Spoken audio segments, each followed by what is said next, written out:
What goes into a good band name? There's no tried and true formula. The only key factor is that whatever that name is, it has to evoke the feeling of the music. This is Kingston Live, and if you've spent much time going to shows in Kingston, there's a good chance you've come across the name The Winter in Canada. It stands out. It's an evocative name, and it raises a lot of questions. What does it mean? And what does the winter in Canada sound like? And then you hear the music, and it begins to click.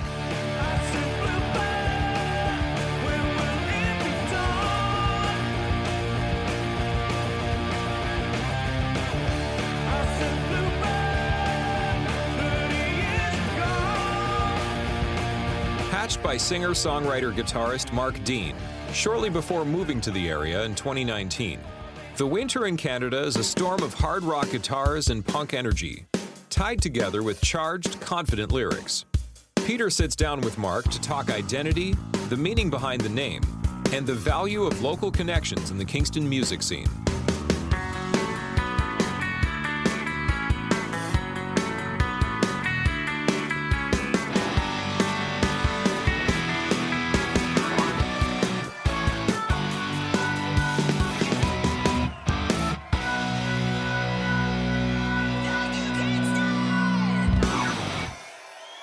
Well, hey, I'm Pete. Hey, I'm Mark. We're talking about stuff. This is Kingston Live. Mark, you're in a band. So I am in the band called The Winter in Canada, all lowercase, and we are a independent rock, alternative rock band from the Kingston area. I myself actually reside in Gananoque, so I don't know if this is allowed or for you now I need to leave because I don't we're pushing a little far. Yeah, within Kingston proper. But I assure you, the drummer and the bass player are both active, tax-paying members of the Kingston community. So okay. I think we're good. Well, actually, to kick off, a great place to start is the name. The Winter in Canada. Yeah. It's pretty evocative. It has some connotations for those of us that don't enjoy the winter part in Canada. Well, and that is exactly it. And it's hilarious because like we did a show once at the Toucan, and the bartender I remember saying to me, she's like, "The winter in Canada, why?" And I was like, "What do you?" I'm like, "Can I grab some water?" And she's like, "I hate the winter in Canada." I'm like, "The band or like the phrase?" Like she's the phrase. Like you guys are good, but that was kind of partly what we wanted to. You mentioned evocative. That's kind of what we wanted to, kind of generate from that kind of sentiment or that kind of feeling from people.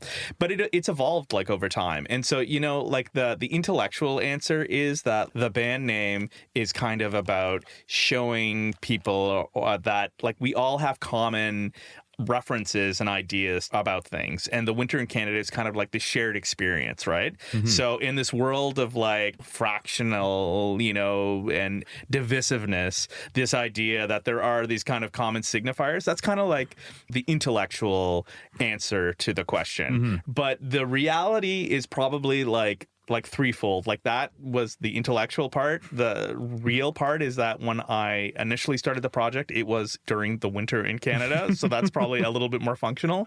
But the real answer that I think and that I've been sticking to is that the bass player in the band, Steven, the drummer, Eric, and myself, that when the three of us are together and we're making music, we're like a force of nature, and that's kind of what the name is kind of come. It was weird because it kind of revealed itself. And so that's kind of the story I'm sticking to these days. I like that it has these multiple meanings and that they all sort of are interwoven through both the band formation, but also the music itself. Yeah. Like we're going to touch on the lyrics in a bit, but like just before kind of getting into it, like your lyrics are pretty outwardly political. They're pretty active. They're pretty engaged. And having this place of a shared experience being sort of the flag that these songs fly under right. is, I don't know. It's an enriching thing. Also, as of recording this, there was an election like 4 days ago. That's probably also just kind of on our minds. Yeah, and also recent developments too. Oh gosh, with all the people dropping out of their seats so that other leaders can now run, and we won't get into name dropping because I don't want to. But yeah, I think that's all true. You know, it's so interesting that this project really, like, I mean, it started years ago. We're just finishing. Well, we finished now as of now, and we're working towards releasing a new album, which would be the second under the moniker The Winter in Canada. The first was really a solo effort. It was done years ago before I had actually moved to Kingston. It was something that I worked on where I played a lot of the instruments myself, the bass and the drums. There's a couple of parts where I got my brother to play drums, but apart from that, a lot of it was me. And when I moved here, I wanted to continue the project, but I really wanted it to turn into like a band experience and have that sense of community. You know, the Kingston music community was something that I had had some exposure to. I'd done some volunteer work at CFRC, and so I was playing music and learning about the bands in the area. And really what revealed itself to me is this close-knit community of people who are really supporting each other. You know, podcasts like this, CFRC, and the students there are participating in the community. And a lot of those students are forming bands. And then you see those bands like, you know, to some degree, Cassador is a result of that. There's, you know, there's famous Bedouin Sound Clash is a famous, obviously, example. But you see them participating or being part of this community. There's Amherst Island Radio, but then there's KPP concerts. There's the stuff they're doing. There's, you know, the music office now. So I'm rambling, but the point to all this is that I really wanted to participate in that and have a band.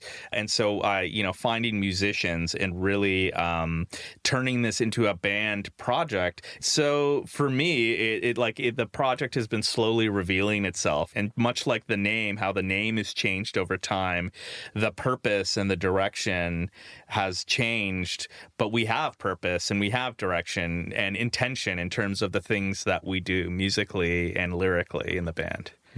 Yeah. So you'd mentioned the first album, A New Way to Find People. That was about 2015. Yeah. Right? And correct me if I'm wrong, you moved to Kingston, to the region. Yes. We're going to say that. Yeah. In 2019, right? Yeah, like maybe a little bit before that. But yeah, that's when really things from a band perspective started to take shape. And it was funny, like, you know, the elephant in the room that you can't not avoid, obviously, when talking about timelines in recent history, COVID, is that we started as a band. We started rehearsing at Roswell, also another active pillar and aspect of this great music community. We started rehearsing at Roswell. We started really getting a sense of who we were as players, what types of music and influences we had in our playing and our style. And then, you know, there were moments we had where we're really clicking on all cylinders, but then COVID hit, right? And it was so funny. We were participating in the Slate video music project. We had done some live music that was going to complement some of the videos that were being played that we had filmed down at the Isabel. And we were literally at Roswell. We were going to rehearse, and then we were going to leave Roswell and go to I forget where it was being played, actually, even. So we were on or about to go. Apparently Ale House. Oh, was it the Ale House? Yeah. Yes. Oh, yes, it was the Ale House. You're right. Thank you. Yeah, there was a mysterious omniscient voice in my ear. Yeah. Yeah, it was at the Ale House. You're right. So we were on our way to the Ale House, and it got canceled, right? And it was like that week was the week where everything was just going boom, boom, boom, boom, boom. You know, everything was closing up. Anyway, so all that happened. And the drawback to that is obviously everything paused for like 2-3 years. But the benefit is that I had nothing to do, as most people, right? And so I just started writing music. But I knew who I was writing with and who I was writing for. And that influenced, I think, a lot of like what the band became, the dynamic of how the band turned into what it is, where it's now truly a project that is the three of us. These pieces of music, they are a reflection of all three of us. It would sound different if somebody else played bass, and because they would have done different things. They would have made different choices. Our drummer would have made, if we had a different drummer, they would have made different choices, right? So it's truly a reflection of the three of us. And I think this is the first time in my life where we've made something where it was for us and it was fun and we did something that was reflective of us. And so then it has a bit of purity to it in that sense. And so that was the goal. We just have to make sure we're enjoying ourselves every step of the way. I know other bands have talked about that on here, having fun and being with your friends. And this was really, truly what that turned into. So yeah, it was great. Yeah. Well, and I think it's interesting because you can hear that to a degree on the new record. Like there is almost like, given the break in time between the two albums, there is like a clear sort of musical development. Like you can hear those additional like influences in there. Yeah, for sure. And do you find that sort of recording with collaborators like that was like a big part of the new approach to this album? Totally. And we were talking a little bit before about like filmmakers and things like that. We ingest so much pop culture and you learn so much about how movies are made or music is made and those and how books are written and how podcasts are made. You really do see a sense of when someone finds their people. You get a sense of Scorsese that finds De Niro, right? Like they make a movie and then suddenly I saw Sinners last week, right? And Ryan Coogler and Michael B. Jordan, you can tell they just click. They click, right? And then you're off to the races. With the first album, it was mostly me. And then I was working with a gentleman by the name of Jason Sadlowski, who owned a studio, Chemical Sound in Toronto. He was the last owner of it. It was previously owned by Ian Blurton of Change of Heart. Oh, yeah. And then they took it over, him and his partner Deen. But I really, in the first project and it was somebody I know him personally, but we worked well together. And so you kind of pick up a sound engineer and a producer, right? And so I got that guy. In this go round, really finding musical collaborators with Steven and with Eric, it's like, oh, these two guys they're my guys. They're my boys. So it was great. And now the four of us were able to put something together and really, and we all had the same idea of where we were going, right? Everybody was on the same page, which was great. It was just a joyful experience. We recorded it in my attic. Nice. Yeah. And we used a lot of gear. So Jay has a lot of gear left over from Chemical Sound. And the big joke for us, during the recording of this, is that the gear that we use is more famous than we are, right? So a combination of things, like the drum set we used was the drum set they used to record Thornley 2. Oh, wow. Right? Okay. Yeah, and that's not actually because of Jay. That's because my brother was friends with the drummer from Thornley, and he used my brother's drum set to record that album. So the drum set was used to record a Thornley album. The mics that we used were used to record bands like Death from Above 1979, their first album, because they recorded that at Chemical Sound. I think Godspeed, Your Black Emperor, Really? Some of their stuff was recorded with that gear, some of those mics. That's a big band, so that'd be 18 mics. Yeah, legitimate stuff, right? So we piled some of that stuff and some really cool vintage gear to record the album. And that's not to say that gear makes you talented, just for everybody out there. That's not what I'm saying. But that's what we used. It's always a funny footnote that I always say is that our gear is way more famous that we used to record the album than we are. Well, and I feel like that brings up in itself kind of an interesting conversation of the sort of legacy that studio spaces and gear have. Yeah. Have you been to the Bathhouse before? I haven't actually, okay. but I obviously know of it. Obviously, yeah. It's the history of it. Yeah. It's a neat space for a number of reasons. Obviously, the history of the building, the associations with the number of bands that have been through there. Of course. But it's funny going in there because there's literally things labeled that are do not touch. This mic was the last one that Gord used on X recording. That's amazing. There's a real legacy to inanimate objects that we put out. Yeah. Well, and the obvious with Bathhouse is the cover of Phantom Power, right? So it's gear from Bathhouse, right? So that's exactly it. Where it kind of takes on this quality to some degree that can live on through the stuff people using it, right? Which it should be used too. So to some degree, yeah. Yeah, that's the other thing. Yeah. Speaking a bit about production, I'd also like to kind of talk a bit about your songwriting approach, because in the last few days, I've listened to both the previous album and the new album back to back, and it's been really interesting to hear things that have changed, but also the elements that have stayed the same. And one of the first things that I noticed, and I imagine a lot of other listeners will notice about the winter in Canada, is that your music is very vocal forward. Right. Like both in the mix and in what sounds like the approach. You've got a lot of power to your voice. Thanks. Yeah. And it really puts the lyrics front and center. Now, do you typically start with lyrics or do you start with music? What's your approach? Well, I'm glad you asked that question. Actually, no, we were talking about this before, actually, because I know with you make music as well, right, Pete? So, like with Left-Handed Archer, you were talking about like you use like song titles, right? Like and coming up with words and phrases. The reason why I mentioned that is that when you were saying that, it reminds me of kind of how I've approached things more recently, which is that there were a lot of sentiments and feelings about things, about what was going on in the world and how things have been going in the world. And I really wanted to capture that in an articulate sort of way. And so it was almost like I've always historically, I play an instrument. And so you play an instrument and then you come up with ideas from that. And you have that kind of as a bank of ideas and you pull those out and you start to play around with them. But what I did was also the same idea.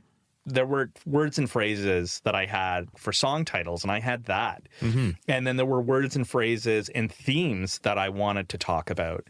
And so then I had that. And, like our phones now are like with notes. It's just like constantly I have tons of notes where it's like words and phrases, that could be lyrics, that could be titles, song pieces that are also stored on here that could be, and then I combine all of them. This last go around, it really started with titles, and then it started much the same, like similar to what you were talking about. We were talking a little earlier. I started with lyrics, and then I found music that went with that. And then sometimes too, there's also the mechanics of songwriting, right? Like there's the syllables and the phrasing. Yep. And as you start to marry those phrases, sometimes something, when you say something in 3/4 time or in something that's like, the downbeats here instead of there, the phrase kind of comes alive, right? Yeah. And it's a lot of it's like collage work. Like it's a lot of like plug and play, to some degree, right? But that's kind of the process. That's kind of how I approached it. Almost a sort of mosaic quality to it. It's Yeah. like you have a lyric here, you have a theme here, you have an idea here, and they plug in the right order eventually. Yeah. But I definitely started with themes and ideas and titles, and then worked in the music into it, And I feel like that's really resulted in something that's very intentional, much more so than I've ever done before.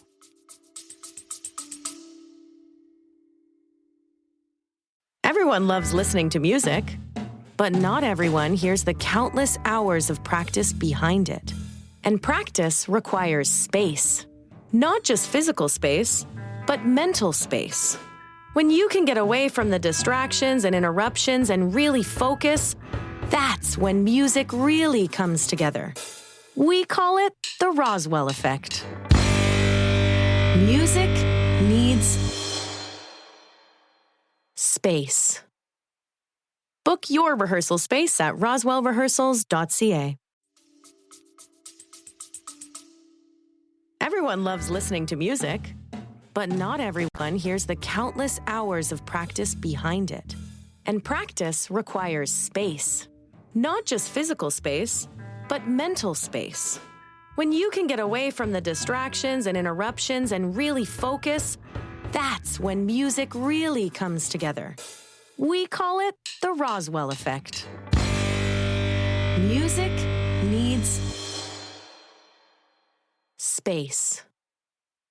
Book your rehearsal space at roswellrehearsals.ca. There's a lot going on here lyrically, and you touch on some pretty heavy themes throughout the record, tracks like Displaced, Space Race, and Middle Class. It really touch on themes of income inequality, late stage capitalism, and also just kind of the way we either connect or don't connect with each other. Can you tell me a little bit about sort of where these thoughts are coming from these days? Yeah, like, I mean, and I can talk in general terms too, because I'm not like overly cryptic in the lyrics too, so it's pretty apparent what. You could just gesture broadly at everything and be like, hey, Yeah, it's kind of about this. Yeah, exactly. So I will say one of the influences, I did read Capitalist Realism, which is a little novella or like essay, and I forget the name of the author at this point, but please Google Capitalist Realism. And it really was an influence in terms of like, we are in late stage capitalism, and the things that we took that we've kind of normalized are now becoming the most abstract and perverse versions of themselves. And so you're seeing like things run their course. And so now what happens? So the disparity of wealth and the income gap that's happening, this idea of what is the value of your time, the influence that capitalism and the means of production have on people's mental health.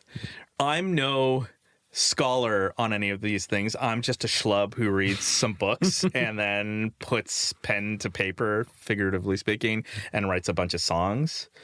But it is a topic that interests me. What is the outcome and what are the solutions? I don't know if it's up to a songwriter from Kingston to figure out, but I'll put ideas out there to contribute to the discourse to maybe somebody smarter than me can figure it out, because it sure seems like things are going crazy. It's not ideal. They're not ideal. The other thing, though, I do want to say is that I do want to be hopeful about things, and the idea is that we are able to articulate and identify these things and that they're happening.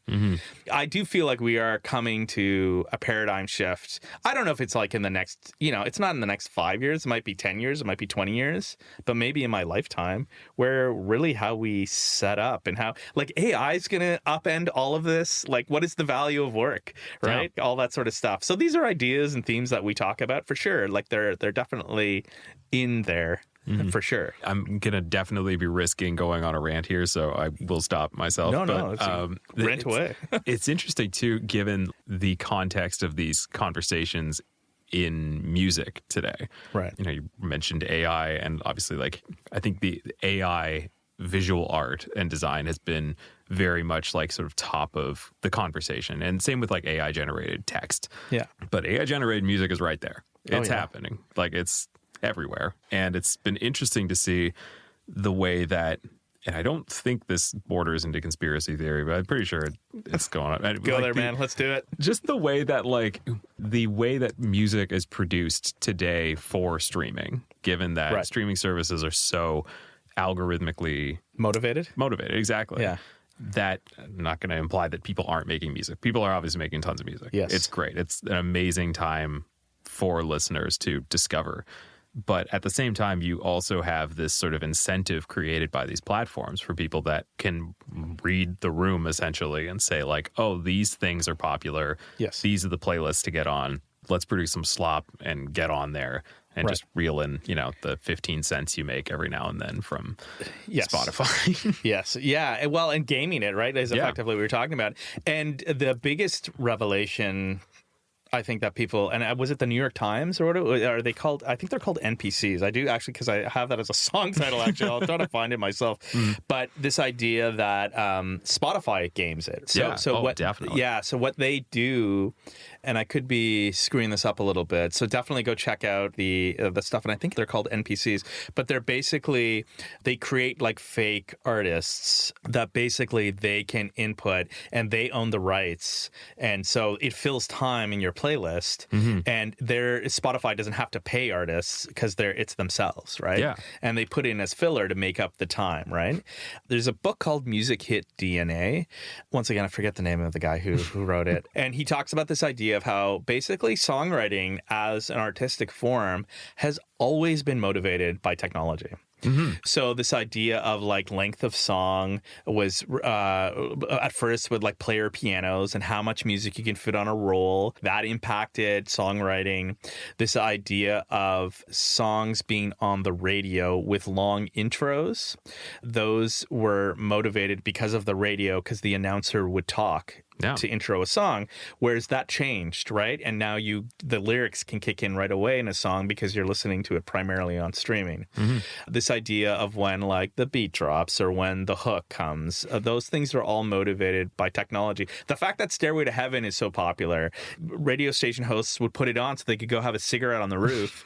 That's why long form songs became popular, because they're like, I don't get a break. Thank you for the break, Robert Plant. Yeah, Appreciate exactly. it. Yeah, exactly. You know? It's so interesting, like just the history of music being directed by technology. Like we can even think of like a vinyl record having roughly 44 minutes of play. So that's how long an album can be. Yeah. Until the CD, and then it was like, okay, now albums can be longer, and you get longer albums as that became more prominent. Like a double album was a strange thing that only came up now and then. Yeah, exactly. Well, and it's hilarious that you mentioned that. So the thing that is the next step of our release is that we do want to release this album on vinyl.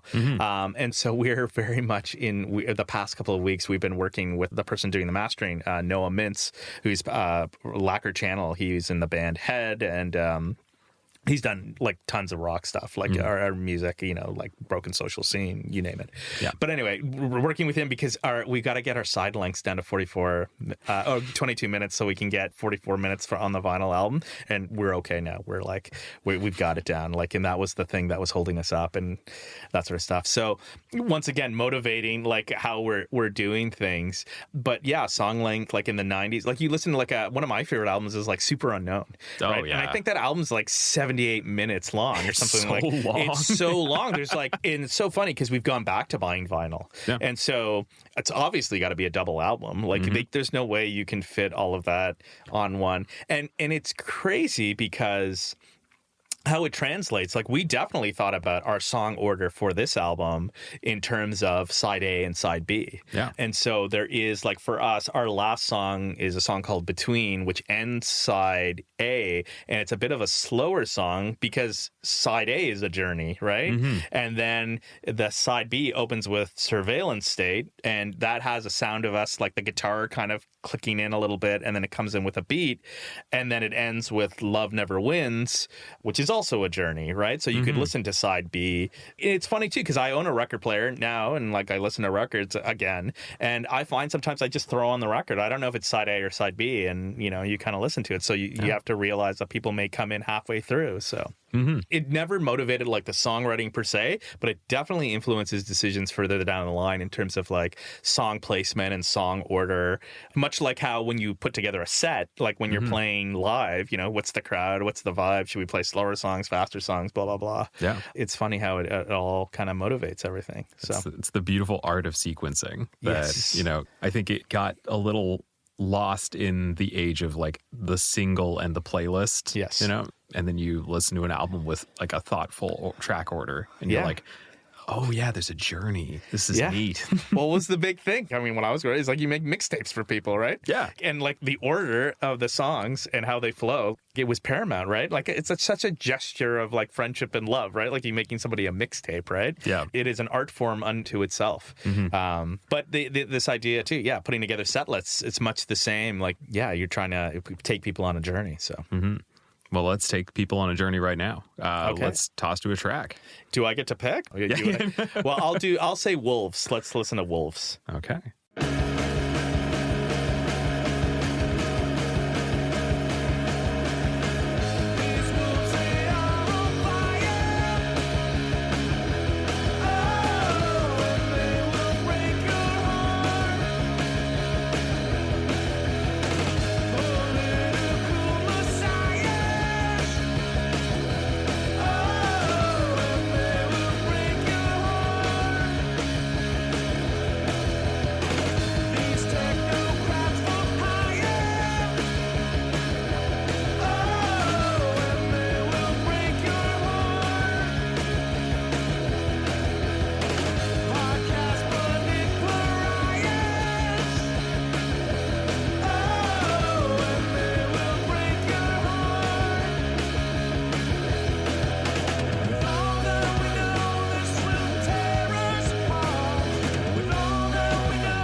We've touched on some stories behind the lyrics, some of the thoughts that go into things. You've also mentioned before that some of the music and some of this is coming from your experience as a first-generation Canadian. Right. How do you find that is sort of impact your approach to music in Canada? I think it more directly, it influences some of the songs that we worked on. Mm-hmm. And some of them actually aren't on the album, but we will probably release following. But this idea that it's a unique experience, right? And it's a different experience.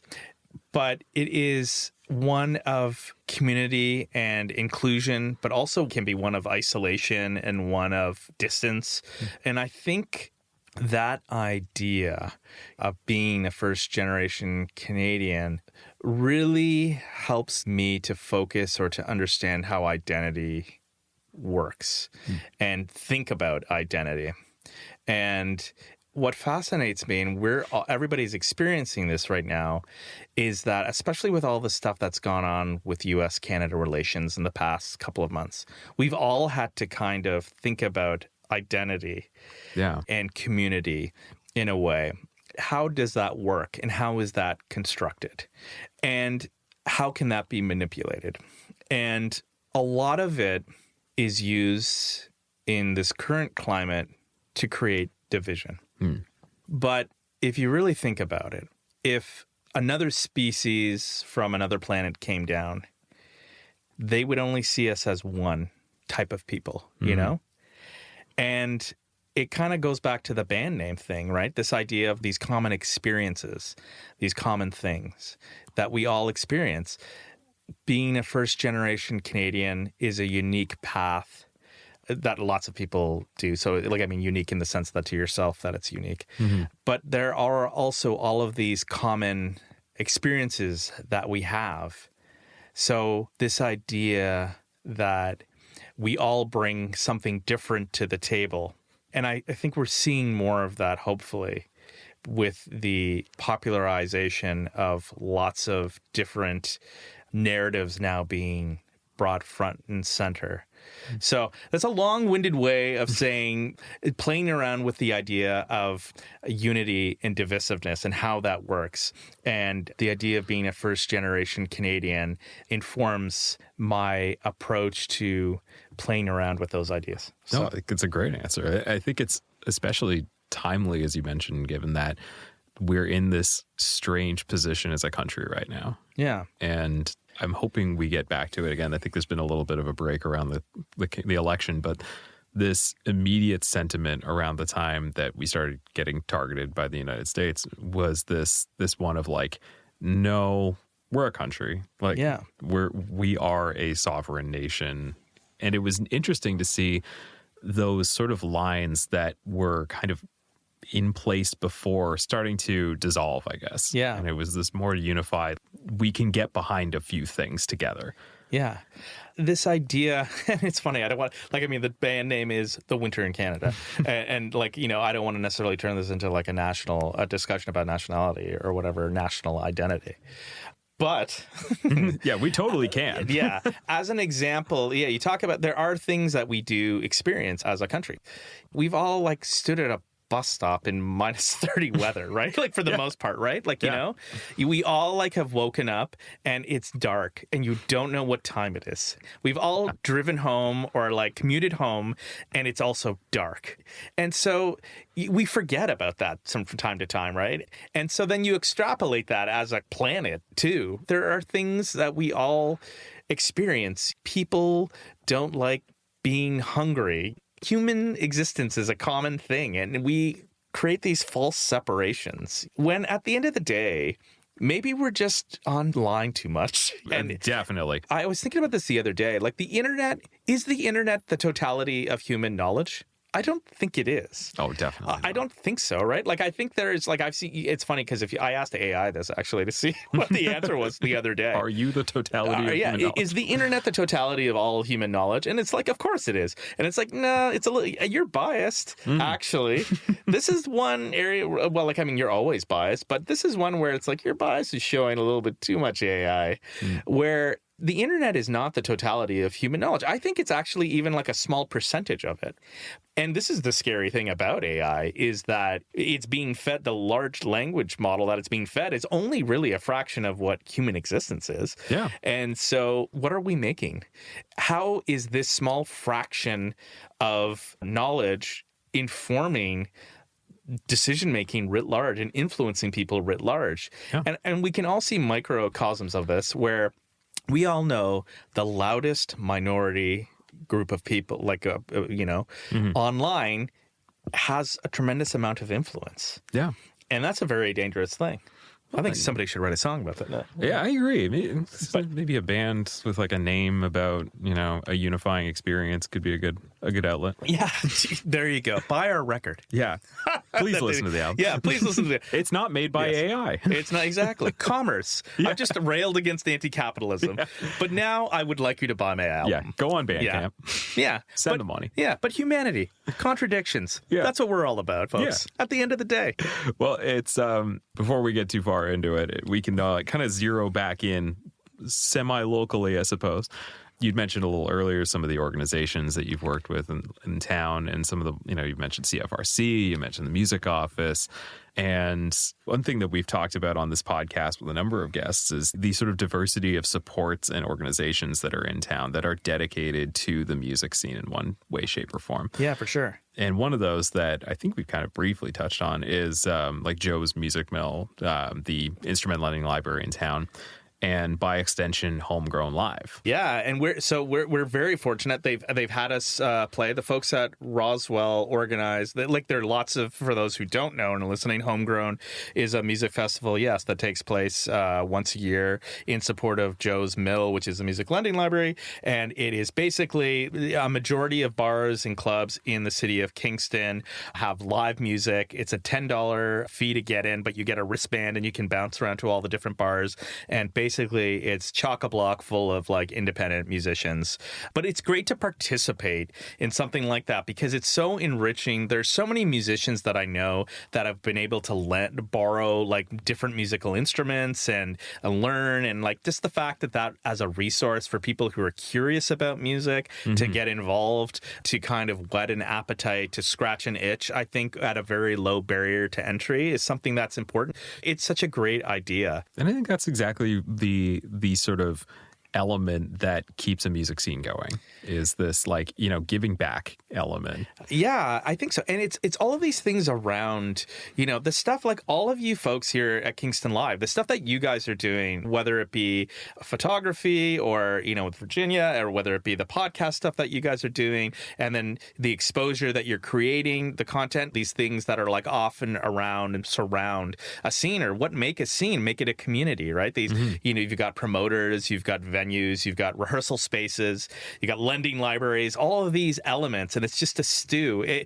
Bands are part of it, definitely, but all of these things that surround it are really, they create a tremendous opportunity and exposure for bands. Like, thank you for having us.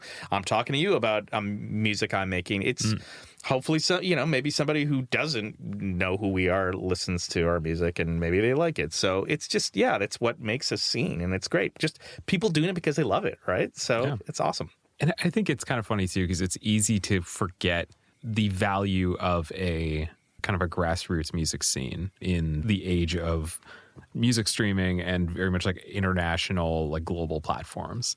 I feel like one of those sort of conversation points that comes up a lot when we talk about the current sort of state of music is that people can record a song in their bedroom and someone halfway around the world can listen to it. Yeah. That's amazing.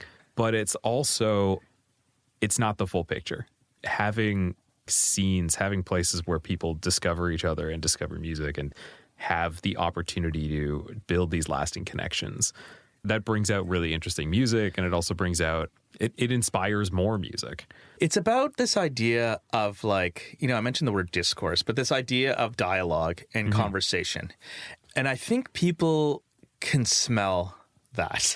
And what I mean by that is this idea of authenticity, which is like a big thing, right? Because especially in this world of like people broadcasting everything about themselves, is it true or is it not? And the authenticity of it is this idea of scenes that give birth to dialogue, where it's a conversation, where bands are making music, but then there are people writing about it or people podcasting about it, and then we're discussing the music, which we're doing today.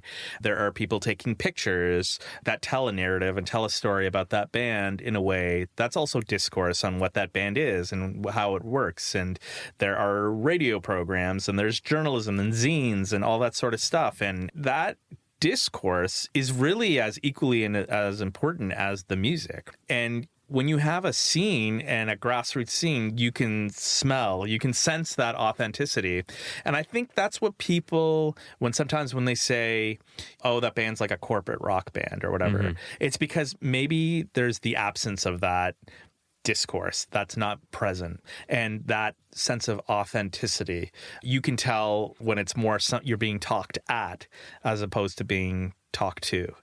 And so I think having all of these players, for lack of a better term, participating, you're testing the metal of these bands in the sense that, not like the metal of these bands, testing the metal, but you're testing bands. We're like, it's a proof of concept, right? Like I'm making something, but I'm like, I don't know, I could be full of shit. But us chatting about stuff and you asking me about it too is like, it's like, am I full of shit? Actually, I don't think so. Actually, this is what's good is that my takeaway is that I feel good about the music I've written.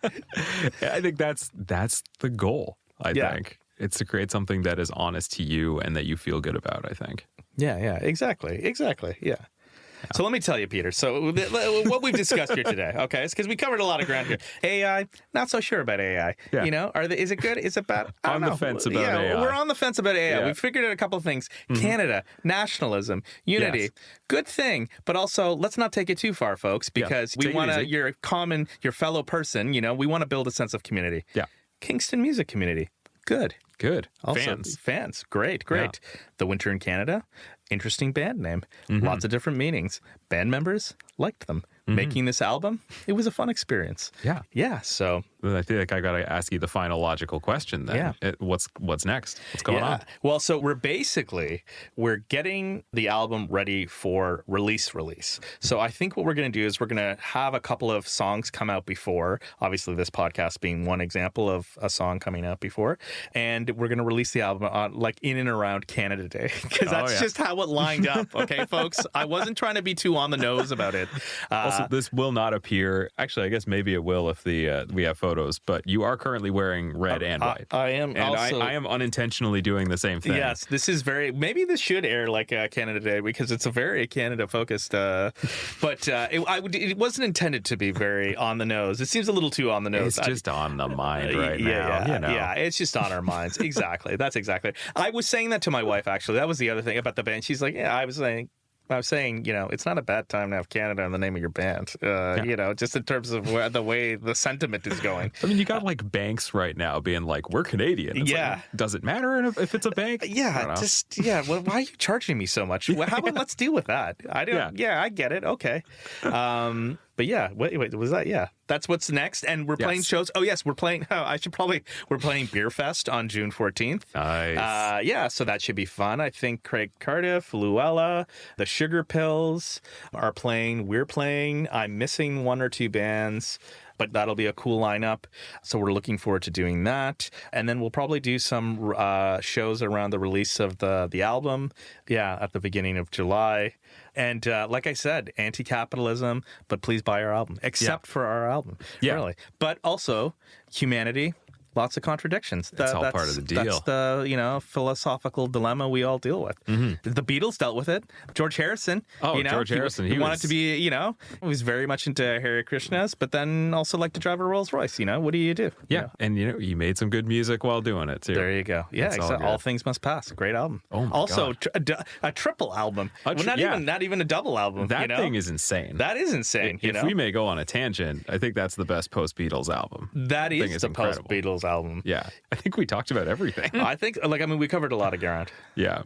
Thank you for having me. Oh, of course. Thank you for joining. Yeah. It's been a lot of fun. Yeah, this is great. AI bad, Canada pretty good. Capitalism bad. Capitalism bad. Kingston good. Kingston Buying good. records good. Yeah. YGK Beer Fest good. Good. Yeah. Support good Canadian That's a whole contradiction. Or not a contradiction, but that's a complication. You've Right. got you're supporting commerce, but at the same time, Yeah. it's Canadian commerce. Why it's craft beer.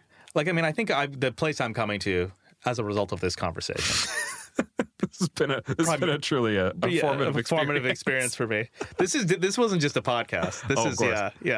is that there are limitations. Like, we can't live outside of the construct that we are existing within, which is a capitalist society. But as much as possible, buy local, support people being exploited. Not good. Not right? good. Always punch up, don't punch down. So yeah, there's some things we have to reconcile with because of the structure that we exist in. We solved it all. And done. This has been Kingston Live. If you've enjoyed this podcast, please share it, tell a friend, or subscribe on your platform of choice. For show listings, artist info, and all things Kingston music, check out kingstonlive.ca. Kingston Live was produced in Kingston by Soundwise. Hosted and written by Peter Sanfilippo. Voiceovers and technical production by John Sanfilippo. Executive producer Rob Howard. We'd love to hear from you. Email us at podcast@kingstonlive.ca.